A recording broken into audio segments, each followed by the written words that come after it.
Good day everyone! Welcome to my channel. This is Hot Sports Balita. Para sa balitang sports, first time sa NBA history, father and son tandem in one team, posible nang mangyari. Sa report ng NBA on ESPN, si Bronny James ay projected na magiging parte ng LA Lakers matapos lumabas ang pangalan nito as 55th overall pick sa 2024 NBA mock draft. Malaki nga ang tsansa na makasama niya ang kanyang ama na si LeBron James sa iisang koponan.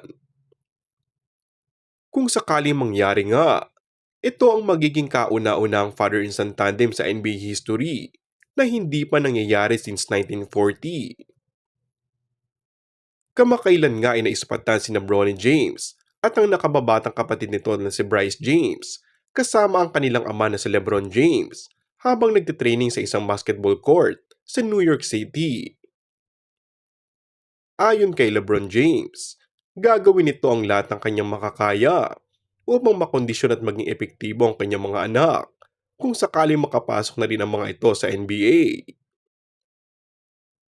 Samantala, marami ang nagulat matapos lumabas ang balita na handa umano ang LA Lakers na opera ng 39-year-old na si LeBron James ng tumataginting na $160 million for 3 years contract na isa din sa masasabing historic offer sa kasaysayan ng NBA.